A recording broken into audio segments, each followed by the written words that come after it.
joy, peace, tranquility, vibrancy, and wellness. Isn't this what you want instead of constant stress? That's what host Rochelle Lawson is going to help you with on Blissful Living. There are many ways to reduce stress, some you may not even know about. Doesn't a little peace and tranquility sound like just what you've been looking for? Relax for a few minutes with Rochelle. She's the queen of feeling fabulous. Hello, everyone, and welcome to Blissful Living. This is the Queen of Feeling Fabulous, Rochelle Marie Lawson, and I want to invite you to sit back, relax, and enjoy today's show. Now, as always, in the beginning, I like to say you might want to grab something to drink, like your favorite beverage, and something to write with, and a piece of paper. Find your favorite comfortable spot, and just sit back and relax and absorb this information, because I think you're going to be intrigued. If you've been having any issues in the tummy area, then most definitely you might want to pay close attention, because today's guest is going to educate us on some things that we should know about as far as how we can maintain ourselves with not having tummy troubles and staying healthy and well. But before we get into that, I would like to first take this opportunity to thank all of you for being here and to thank our sponsors. The first sponsor is Blissful Living For You. You want to check them out at blissfullivingforyou.com. Now, disclaimer, their website is under reconstruction, so some of the information on the site might not be as up to date as it would like it to be at this moment in time. However, it will be changing very shortly, and everything will be up to date. But you can still go to the site and find out information about what they have to offer, especially during this time of the year as the holidays and all that fun stuff come into play, fall and winter. They have some things that will help you to stay healthy and well as we travel through the seasons of the year. And I want to thank the next guest, All Day Cable Inc. All Day Cable Incorporated is located in the heart of Silicon Valley. They've been in business for almost 30 years, and they specialize in telecommunications installation, network distribution, installation of voice data, fiber, optic cabling, as well as wireless systems, video, audio, speaker systems, you name it, anything that has to do with telecommunications and setting up your distribution, they can definitely help you with that. You want to check them out at alldaykableinc.com. All righty, so let's get into the show. Let me tell you a little bit about the show. Now, you know, here on Blissful Living, the pillars of life that we focus on are wellness, wisdom, and wealth. And this pillar tonight or today or this time of being is going to focus on our wellness pillar. As I always tell you guys, your wellness is the greatest asset that you have. And so check this out. Tonight, I don't know why I keep saying tonight, but today's guest, the guest for the show at this moment in time is a fabulous Jodie Ellinor, and she is the founder of Healing Journey, a functional health service that helps people uncover the root causes of their gut issues, anxiety, and hormone imbalance. Now, I'm sure we all know people who have something that can fit in any of these three categories. She works with people online across Europe and North America, as well as in person in her small rural community in Cottage Country, Ontario. Her approach integrates mind and body healing, uses functional lab testing, and incorporates lifestyle coaching. Jodie has a broad educational background. She is a functional diagnostic nutrition practitioner, a trained therapist, and a certified yoga instructor who holds a science degree. Now, Jodie's passionate about functional medicine through her own health journey, and she spent 10 years seeking answers to gut issues after living in Africa. Now, when she isn't talking about poop and copper toxicity, you'll find Jodie outdoors. She has a love affair with nature. She's an avid photographer, And she also fell in love with surfing during a trip to Costa Rica. And though she usually ends up under the waves more often than not, she rides the waves. I love that. And so I want to welcome Jodie Ellinor to Blissful Living. Welcome, Jodie. Thank you very much. I'm very excited to be here.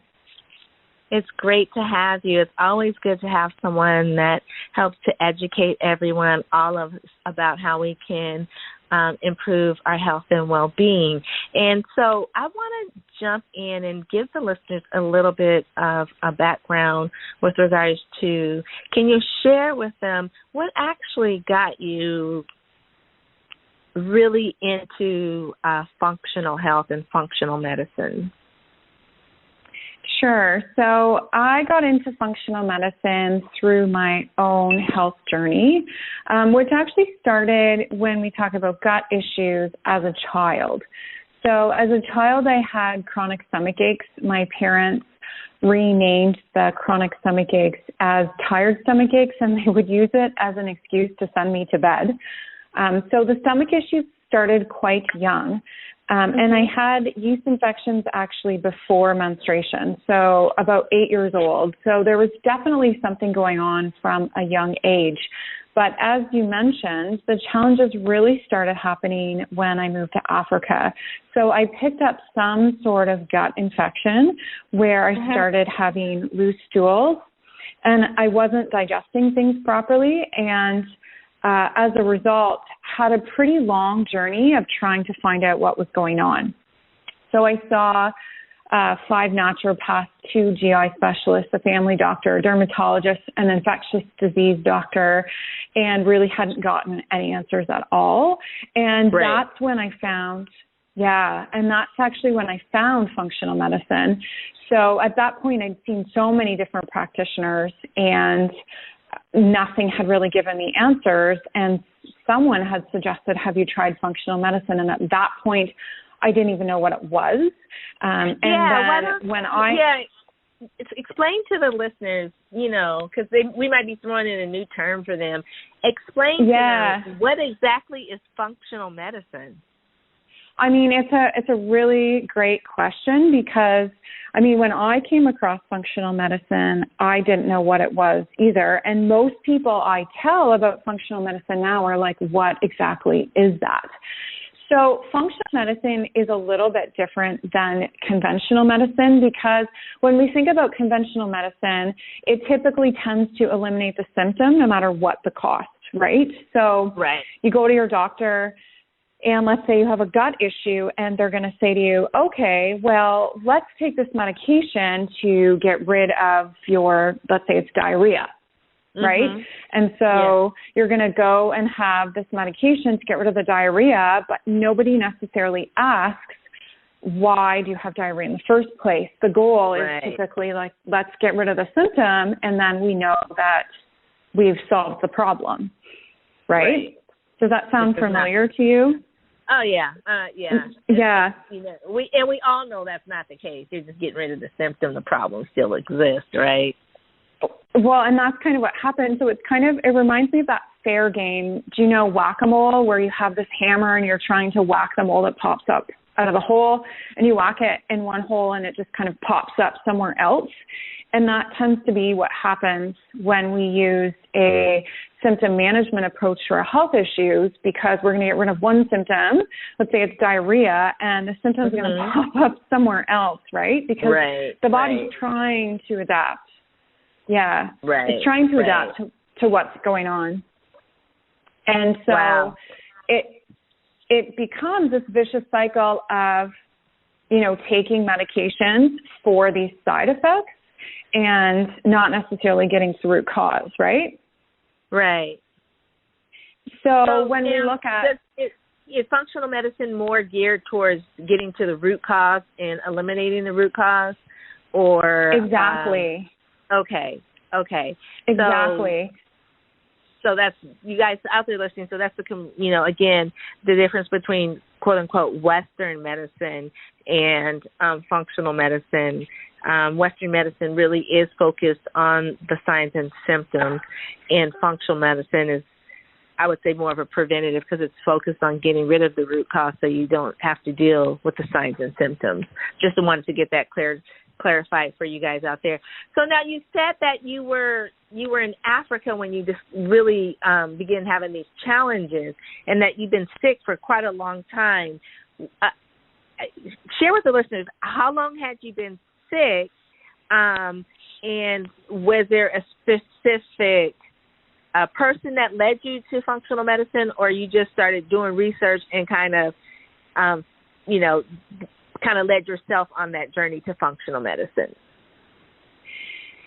Yeah, so when I got sick in Africa, I think I actually might have had some bad water, and there was just no turning back at all. And I tried a bunch of different things. I had so many different anti-parasitic medications, and I figured I probably wasn't solving the problem because it was medical testing in Africa. And just to give you an example, so I had a friend who had a knee issue who went to the doctor there, and they told her it was a urinary tract infection. So the diagnostics weren't. Yeah, the diagnostics were not very good there. And so I had assumed, I'm going to come back to the Western medicine world and they're going to be able to diagnose me and I'm going to be able to sort it out, no problem. And that actually wasn't the case. So as I mentioned earlier, I saw so many different practitioners, and what had happened because of my gut issues after years of not being able to figure it out, I just kind of gave up. And my body started to fall apart. So I started to have a lot of knee issues. And so I was seeing a chiropractor and trying to rehab my knee. And we realized that my stomach was so swollen that it was impacting everything that was going on in my body. And so she was actually the person that recommended I look into functional medicine. Oh, wow. Oh, cool. Mm-hmm. Wow. So you discovered with regards to your issues with your tummy that it was also manifesting in other areas of your body as well. What was one of the first things that you did to begin to rectify the challenges you were having with your gut? From a functional medicine perspective? Yes. Yeah, because, there was a lot of things that I tried beforehand that didn't work at all. So I might want to save the listeners the story of what didn't work for me. Yeah, but the focus on the functional medicine, since that is what works. Yeah. Yeah. So the big thing is food.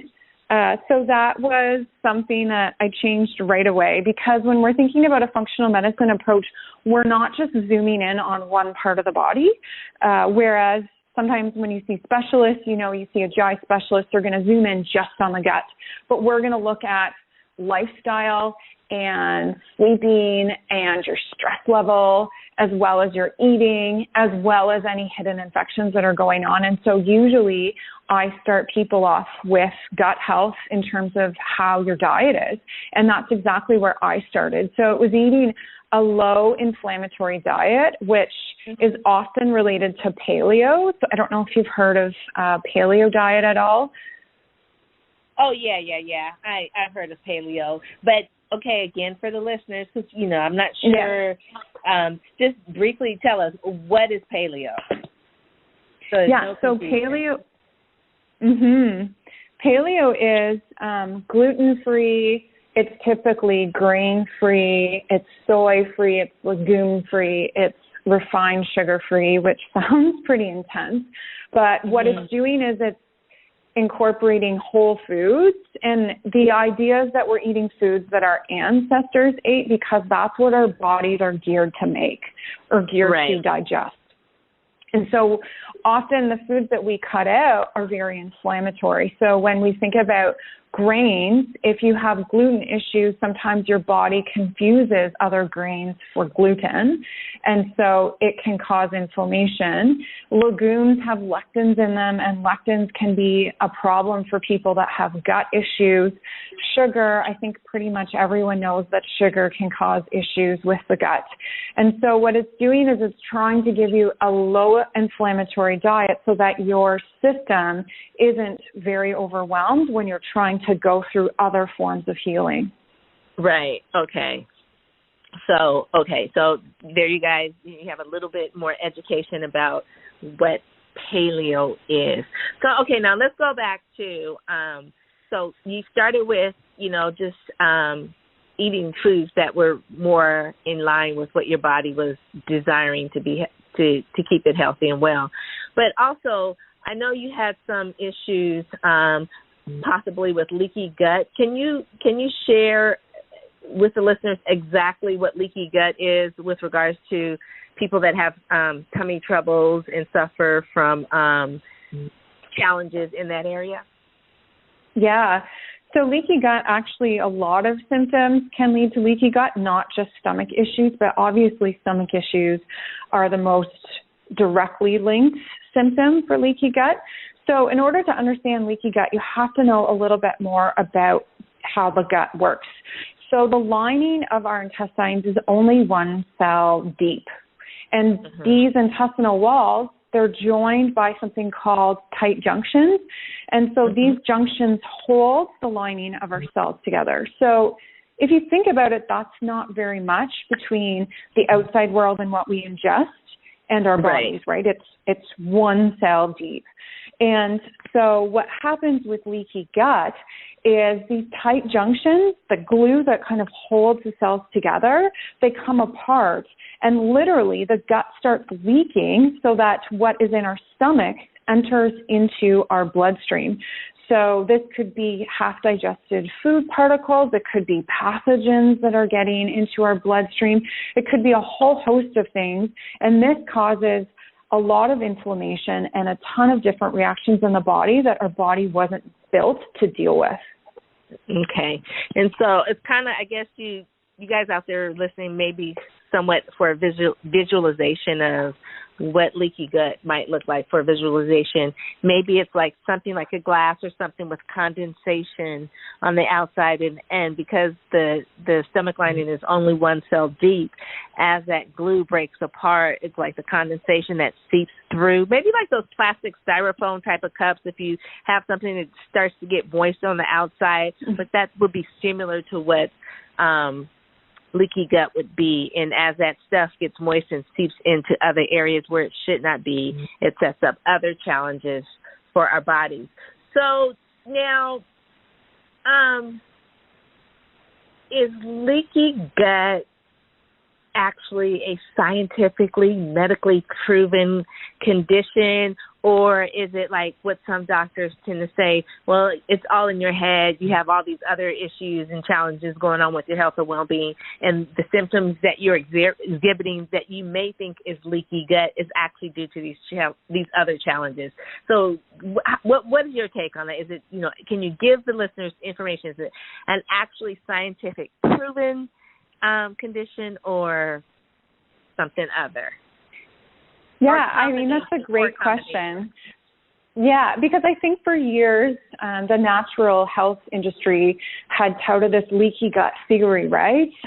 Just because that's what we theorized was going on with your stomach and gut issues and things like that. And in the year 2000, this doctor who's now super famous in my world, Dr. Fasano, he discovered a molecule called zonulin. And what this molecule does is it literally opens the tight junctions between the gut wall and allows food particles and gluten and bacteria to get inside of your body. So we've actually scientifically now discovered this molecule zonulin, and so now we can say that leaky gut is scientific. And so this zonulin molecule, what's interesting about it is it's activated by gluten, whether you're celiac or not. And it's also activated by gut infections. So these two things alone are two of the triggers that are well known to activate zonulin, which then literally it's like kind of clicking that open door, the handicap door that automatically opens. That's kind of what the zonulin molecule does to our gut, right? Right. Wow. So scientifically proven, has been isolated and discovered by this physician, and so it really gives credence as to the symptoms aren't made up in someone's head. They actually do exist, and they're actually having issues with regards to that. Now, what are some possible causes? What may cause someone to develop leaky gut or leaky gut syndrome? We'll start with leaky gut, and then we'll lead into some other, gut issues. But particularly since we're on leaky gut, what would be some causes of this? So as I mentioned earlier, gluten is definitely a cause, and the food that we eat is a big cause because food is essentially our fuel. So if we're consuming foods that we're intolerant to, it's just irritating the gut. So it's kind of like, fueling the car with the wrong fuel. And oftentimes a lot of people fuel their bodies with the wrong fuel. And that is one of the causes for leaky gut, is just eating this inflammatory food like gluten. So but other than gluten, are there any other? That's one cause, right? Okay. How about give us some more, just so that, possibly. So another cause could be your mouth microbiome. And so when we think about digestion, we think about the entire body being, the digestive tract is one long tube. And it starts with the mouth. So not a lot of times do people say, how is the health of your oral microbiome in your mouth? But in fact, we're swallowing thousands and thousands and thousands of bacteria a day. So if our mouth isn't healthy, or if our mouth has infections, we're actually swallowing these infections, which is creating more issues. Another thing with gut issues are infections. And so this is huge. So it could be worms, it could be liver flukes, it could be different bacterial infections, amoebas, lots of different things like that can cause leaky gut as well.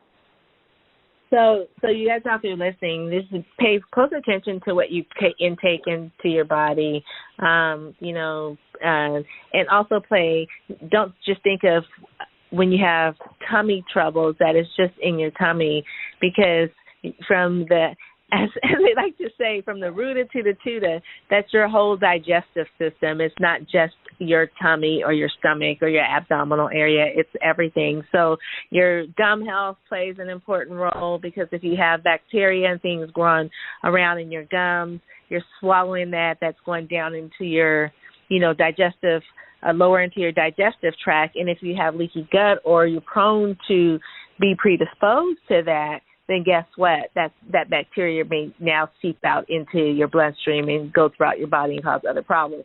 So think of that when you think of your digestive health.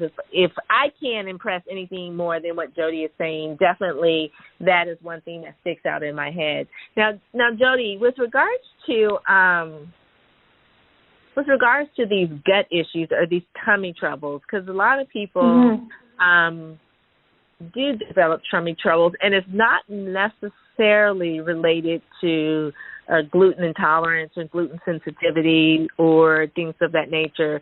Do you have anything to share with them with regards to what could be other possible causes of gut issues beyond leaky gut? Sure.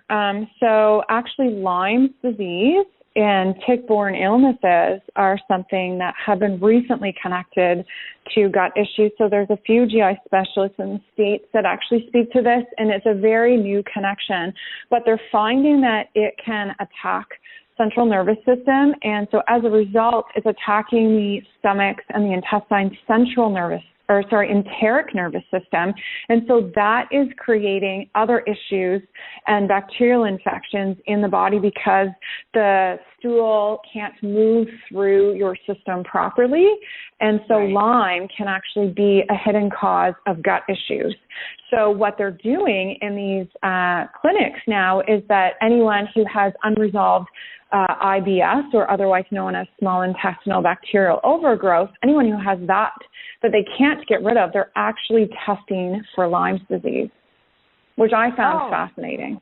Yeah, that's great, because I've known a lot of people that had IBS, or as you guys might, irritable bowel syndrome. That, you know, that's great that they're exploring other options with regards to what may be potential causes of that, because there's quite a few people that suffer from that, and there's people that suffer from it that don't really even know that's what they're suffering from. They just know that they are having tummy troubles and, you know, they're not feeling good. So, you know, good information in this segment with regards to things, particularly paying attention to our tummy and tummy troubles that we may be having and what they may be related to, and how we can incorporate some of the information from functional medicine into maintaining our health and well-being so that we can feel better and have our tummies be healthy and well, and eliminate or avoid altogether leaky gut syndrome and gut and tummy troubles.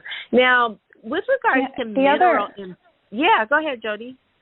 Oh, I was just going to expand actually on what you were saying in regards to IBS, because the other major cause of IBS is something called SIBO, or small intestinal bacterial overgrowth. And so this is actually where the good bacteria that we want in our colon somehow migrates up into the small intestine. So we don't actually want a lot of bacteria there at all, but it somehow ends up there. And then what actually happens is this produces an insane amount of gas for some people. So a lot of gas is produced with these bacteria. So they produce methane gas and hydrogen gas, depending on the bacteria that's overgrowing. This can cause constipation, it can cause diarrhea. And so a lot of people that have IBS, it's not necessarily Lyme, but it's actually SIBO that's going on in their guts that's then causing this whole host of issues. Now, is there a way to test or find out, particularly if it's due to an overgrowth of this bacteria? Is there anything someone can do other than go to the doctor and try to get them to run a test? But is there anything someone can do to figure out if they have this overgrowth? Is there a lab test for it? Is there a stool test for it? How does someone find out this information? So there's actually two tests. So the SIBO test is actually a breath test. And the reason it's a breath test because we know that only this bacteria can produce this hydrogen and methane gas. And so you literally feed the bacteria so that it produces a ton of gas and then blow into tubes and send your tubes in the mail. So that's how you test for SIBO. Oh, wow. And then the other test is the stool test that I like to run. It's called the GI map, and it uses PCR DNA technology. So this is the same technology that they're actually using in crime labs, like looking for specific pieces of DNA. So you're crime labbing your stomach to see what exactly is living there. And this test is insanely sensitive. So before this test came out, what people were actually using was stool culturing. And so basically it was taking a swab of your stool and putting it on a petri dish and like having it try and grow something. And if it didn't grow anything, then basically you would get the story, you're super healthy, even though clearly your stomach was telling you you're not, right? Right. And so, I mean, that's what happened to me a lot is I call myself like a stool test expert or specialist because I have just done so many stool tests. It's disgusting because I thought, well, maybe this time it'll pick it up or like maybe this time. And so I had a lot of panic because I knew something was in me. You just know, right? You have that gut instinct, literally. Something's inside of you and you have no way of telling and you can't treat until you know what it is. And so that's where testing becomes so important. And for me, it was just such a big relief to be like, oh, okay, I have answers. Now I can treat them. Right. I think that's huge when you know things becoming, I would say, false negative, so to speak, right? it dampers the hope, but then the light shines when it's confirmed, and you can move forward and figure out how to, better take care of yourself. So thanks for sharing the information about the test, because I'm sure people are out there wondering, like, what can I do? Is there something I can test for? And I'm laughing with the, the methane gas, because I could just think of, people blowing up hot air balloons with their breath, and they're full of overgrowth of bacteria. And just me being funny in my head, but it kind of made me chuckle, like thinking of old, space frontier movies that I used to watch when I was a kid, where everything was just like kind of like Lost in Space. So if anybody out there has ever seen Lost in Space when they were a kid, with Will Robinson and those guys, you'll probably relate to what I just said. It doesn't make a lot of sense, but oh well. Now let me get back to talking about if someone has an imbalance in their chemistry of their blood work, such as mineral imbalances or metal imbalances. Do these imbalances, because they're so slight in very small amounts, but do these imbalances play a role in how healthy or well your tummy and your gut is? Absolutely. And so first I want to talk a bit about heavy metals. So you can test for heavy metals using urine tests. So I don't necessarily use blood to test for heavy metals. And I also will use a hair and mineral analysis to test for minerals and metals as well.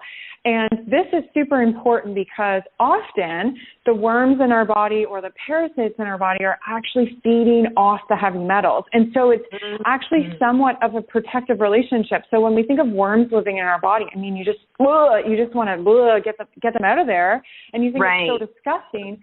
But there's been research that's been done on nematodes or worms in fish, and they found that fish carried 15 times the amount of heavy metals than their hosts, than the fish themselves. So worms inside the fish had 15 times more heavy metals. And so what's actually happening is the worms are kind of housing the heavy metals for the body, and so protecting the body from the detrimental effects of the heavy metals themselves. Wow. Yeah, it's kind of mind-blowing. And you see the same thing with candida or yeast. So a lot of people have, candida or yeast overgrowth, and they've done these candida diets. I've done a bazillion of them, and they didn't work for me, and they don't always work for people because the candida is actually feeding off the mercury in your body. And so until you get rid of the mercury, the candida is literally going to keep coming back. Right. And so that's kind of the heavy metal side of things.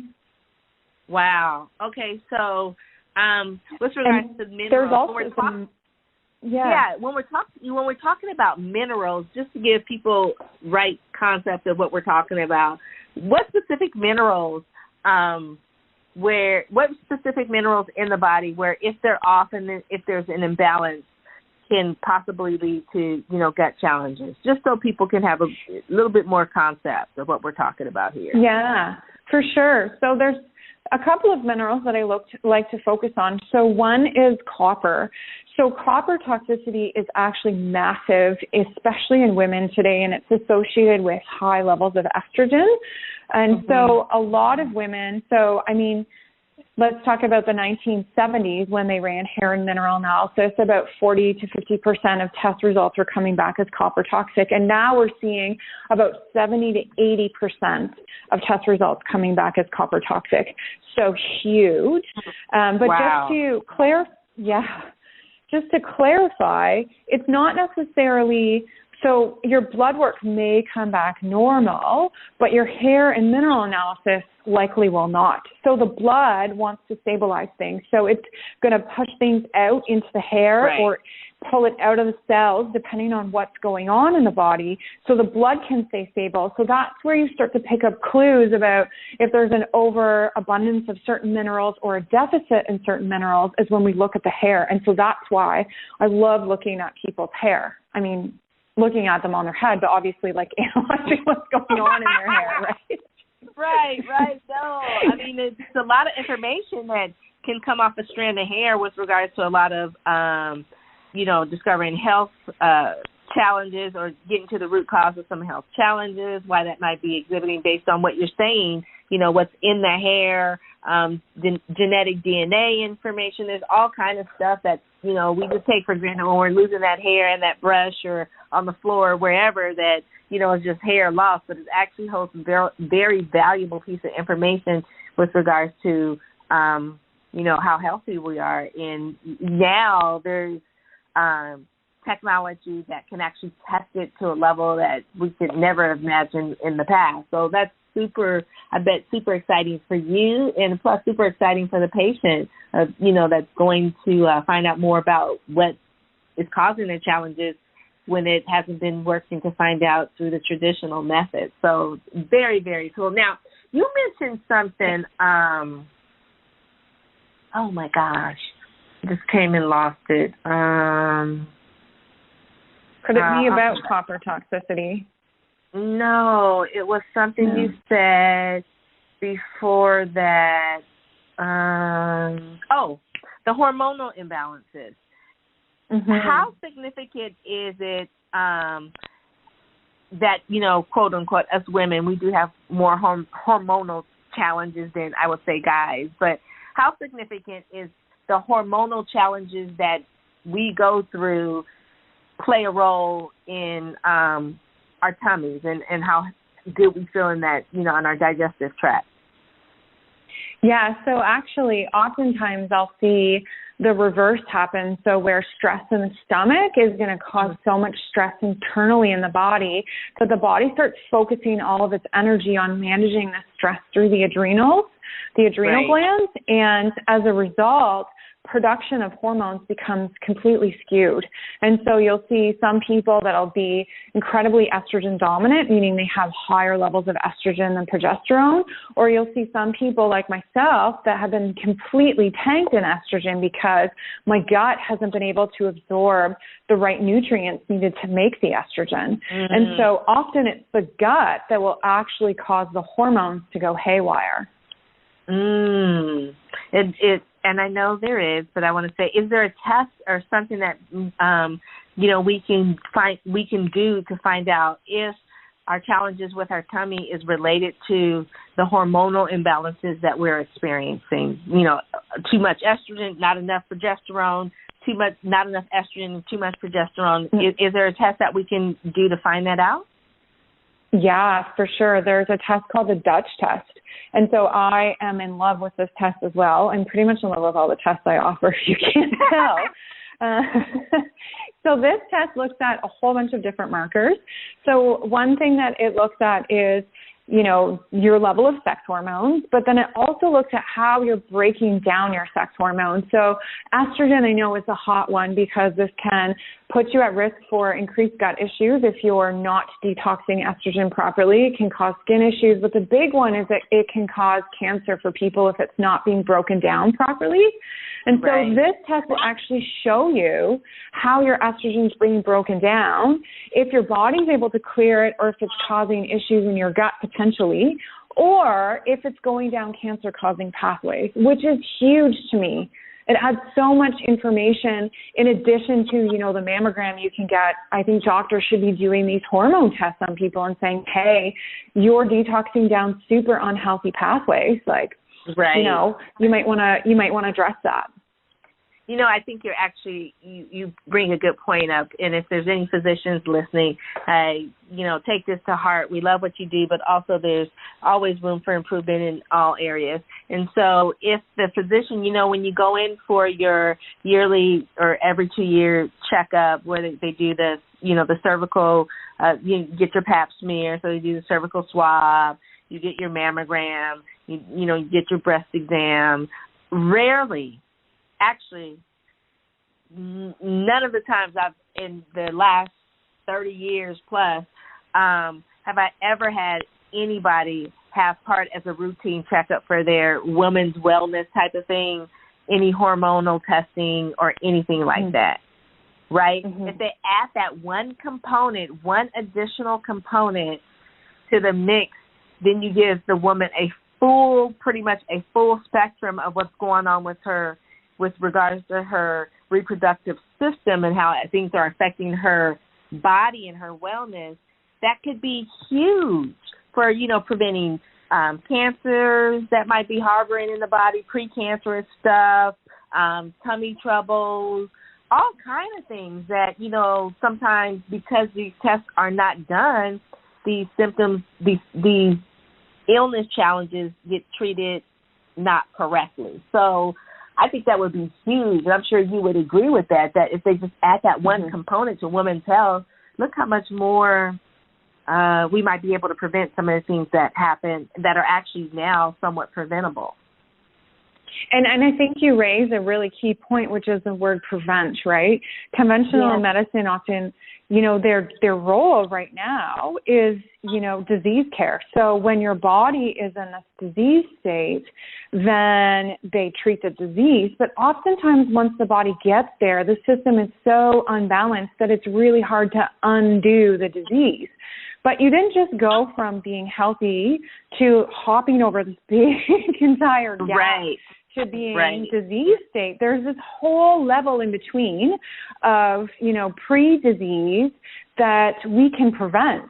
And so I think the focus of our society has always been around, at least currently, it's always around, you know, I have these diagnosable diseases, when really it should be asking yourself, well, I'm not functioning optimally, you know, my gut's not functioning optimally, I have these symptoms, and I'm not really sure why, so let's address them before it gets to disease.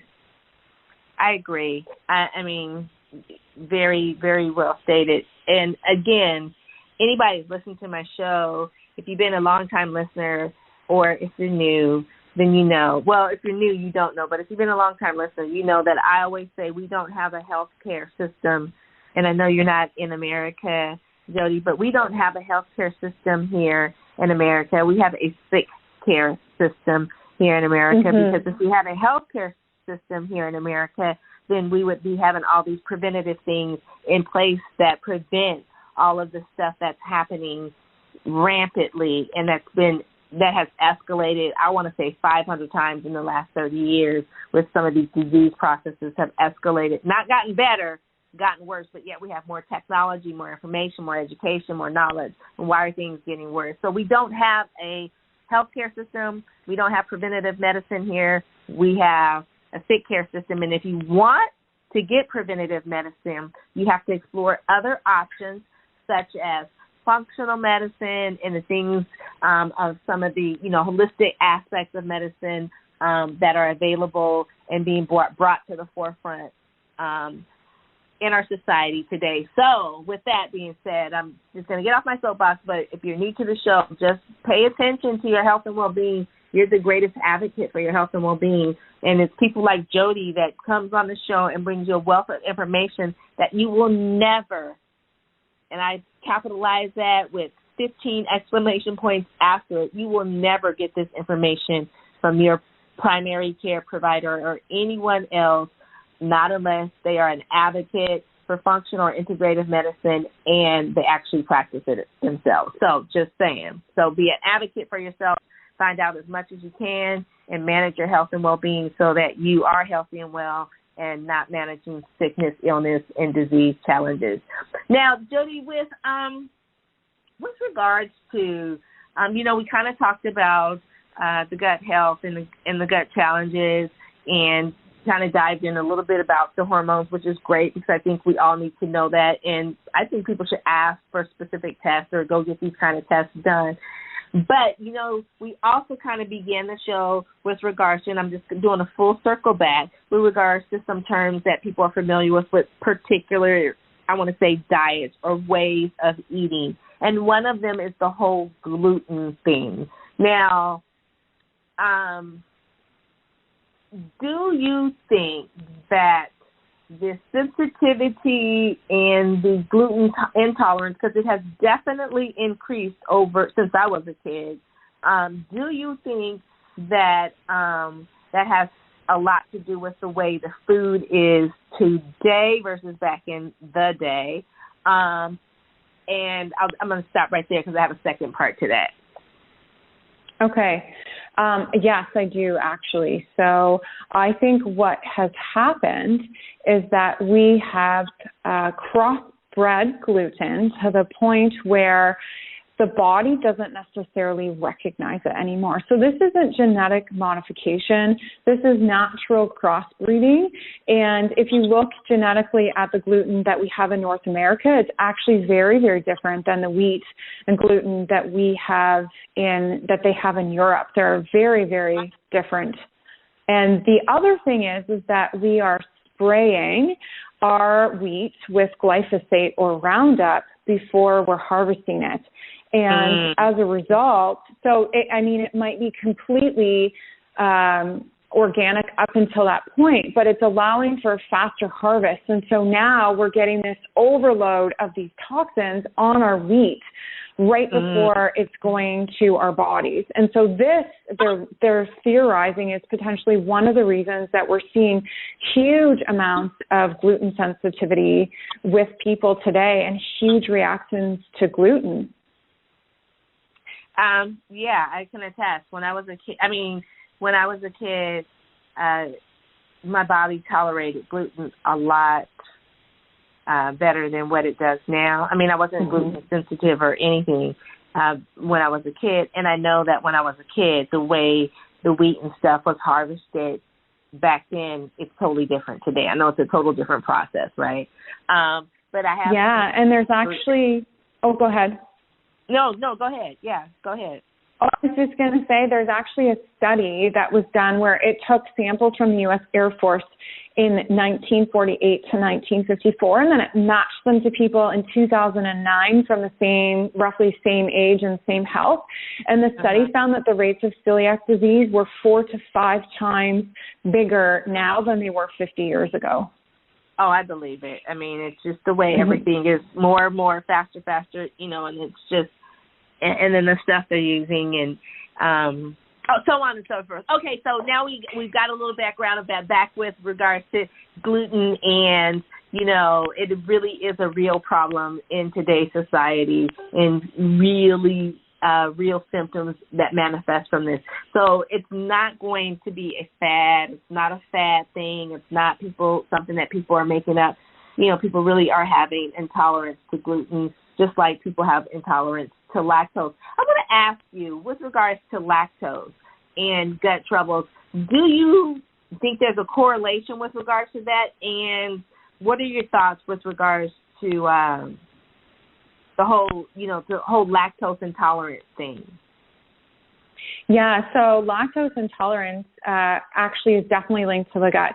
So when we go back to the anatomy of the gut, remember our little cells that line the gut wall. So actually the cells have these finger-like structures on them called microvilli, and these microvilli produce enzymes, and the enzymes help to break down the food. So the microvilli produce this enzyme called lactase, and the lactase enzyme is responsible for breaking down the lactose.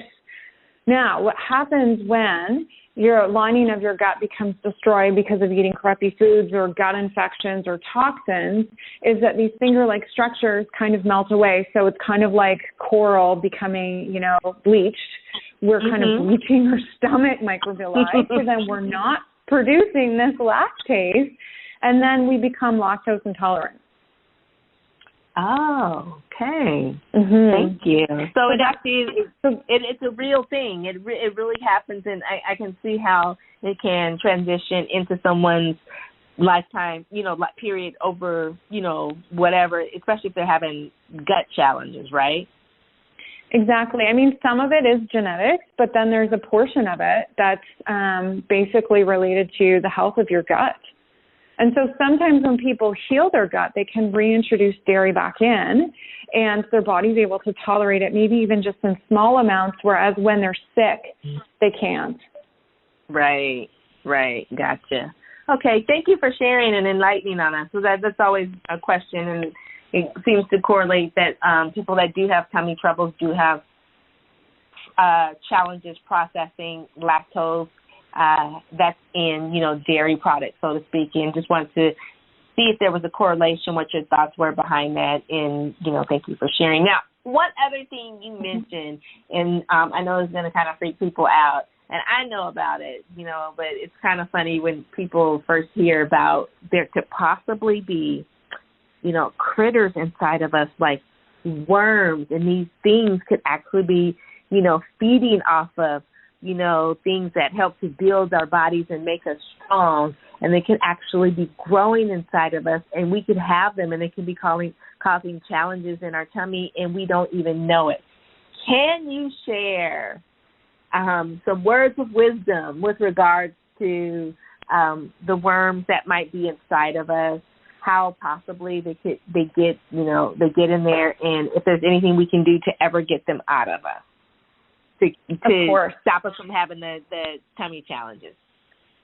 Exactly. And I think, you started the question with exactly part of the problem today, which is everybody has this fear about worms, which, they're disgusting and they're huge things in our bodies. But because of this fear, nobody's actually addressing it. So 20, 30, 50 years ago, and I think much older than that, worm cleanses were kind of part of what we did as a society, recognizing that, they were just going to happen and we needed to regularly cleanse. And then when you fast forward to the industrial age and we have this idea that we're so clean and we wash our food, and so then nobody's going to get worms, when in fact, that's not the case at all, right?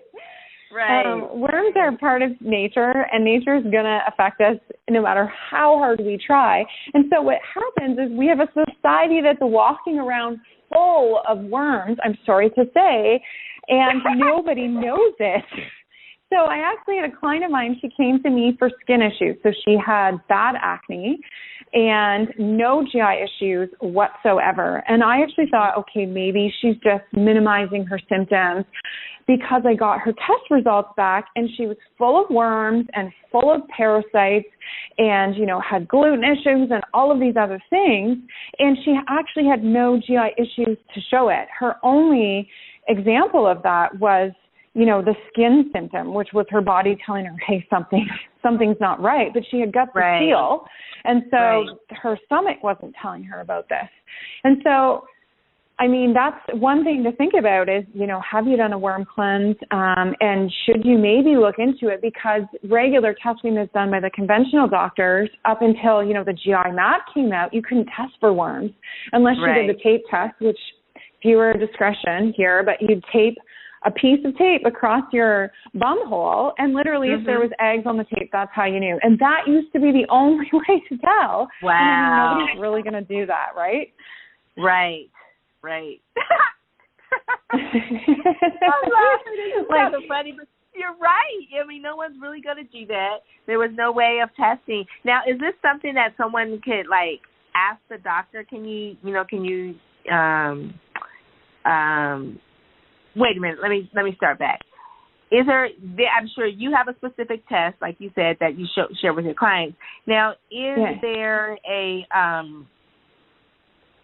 a specific way, which you mentioned, what is the specific way that someone could basically detoxify themselves from the worms, I guess, in the parasites is basically what I'm saying. So the conventional medicine will prescribe, so sometimes you can actually test looking for the eggs under a microscope. And so a lot of conventional doctors will do that, but it's very, very hard because you have to catch the egg in the sample. And so there has to be either a lot of eggs or you have to get really lucky. And so they will prescribe medication, but the problem with the medication is that it's going to make the worms explode. And so going back to what I said earlier, if if worms in our body, they're not ours, let's just clarify that. If worms in our body have a lot of heavy metals in them, then we're literally exploding all of these toxins, mold, and heavy metals into our bodies. So imagine you have worms in your brain, you're going to be exploding those things in your brain. So that's not what we want to do. So we actually want to use herbs to either kill the worms or to paralyze them and bring them out of the body kind of intact as much as possible. And so that way the release of toxins is going to be minimized. You're still going to get a release when the worm dies, but it's not going to be as crazy as if you're exploding worms all over your body. Right. Love it. Yeah, and I love the usage of herbs. Can you share just a couple of what a couple of those herbs might be, and then share what a couple of those herbs might names. You don't have to go too technical. So cloves are a great one that kill worm eggs. And then also I really like mimosa pudica. So mimosa pudica is a seed and it's very gelatinous. And so it actually will paralyze the worms and it will get out a worm that's, they don't even know if it's actually a worm. Nobody's been able to identify it, but it's this biofilm rope slime creature that lives in people. And the only thing that will bring this out, well, one of the only things is this mimosa pudica. The other combination that I like to use is Para 2 by Microbe Formulas. And so they have some great herbs for worms, some of the best on the market right now. Wow. Wow.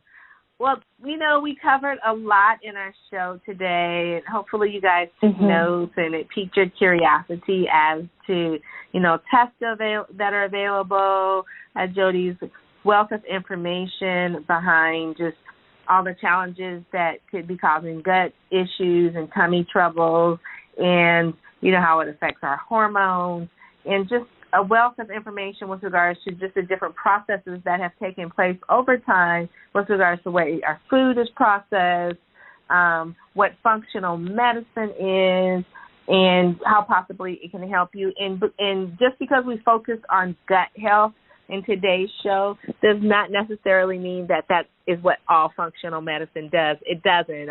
It can take care of a whole, it can assist you with a whole gamut of things that you want to improve with regards to your health and well-being in a very, very holistic manner. So, Jodie, you gave us a bunch of nuggets of gold. Thank you so much. And I want you to share with the listeners how, if someone is interested in connecting with you or finding out more about what you have to offer, how can they do that? Yeah, so I actually have a quiz on my website, a leaky gut quiz, as well as a free guide to healing leaky gut. So those are things if the listener is curious about whether they have leaky gut, they don't necessarily have to have gut symptoms to have leaky gut. They can go check out. So my website is www.healingjourneyservices.com. Okay, www.healingjourneyservices.com. Now, do you hold any workshops or, any events, or is all that stuff, someone is interested, they can find that out all on your website? Yeah, and if you want to send me an email, I can add you to my email list and let you know of any upcoming workshops. I am doing one where I'm getting my genetics interpreted live by a geneticist to explain how it's impacting my health and things like that, which should be very, very interesting. So that's coming up in a couple of weeks. Oh, that sounds cool. Well, great. Well, thanks again, Jodie, for being a guest on Blissful Living. It has been a pleasure. You gave us a wealth of information. I love how we finished up with the worms. It's kind of cool. We just get down and dirty and all the stuff. But, you guys, again, this is all information to help you to better manage and take control of your health and well-being. Put yourself in the driver's seat instead of someone else, because no one knows you better than you know yourself. And so thank you, Jodie, so much for being a guest on Blissful Living. Thank you to all of you guys out there for listening. I totally appreciate it. Please feel free to share the show with as many people as possible. We want everybody to be healthy and well, and the more you spread the word, the greater we can get the message across as to how people can do that. And I want to thank our sponsors, Blissful Living for You, as well as All Day Cable Incorporated. You can check both of them out at either blissfullivingforyou.com or alldaycableinc.com. And until next time, this is the Queen of Feeling Fabulous, Rochelle Marie Lawson, wishing you peace to your mind, wellness to your body, and tranquility to your spirit. Until next time, be healthy and well and live a fabulous life. Take care and goodbye for now. You can find out more about Rochelle on her website, Rochelle Lawson, Rochele Lawson, LAWSON, or at healthhealingwellness.com. Or just click on her websites from the webtalkradio.net page right in front of you. And of course, you'll want to come right back here next week for another episode of Blissful Living. Thanks for joining us.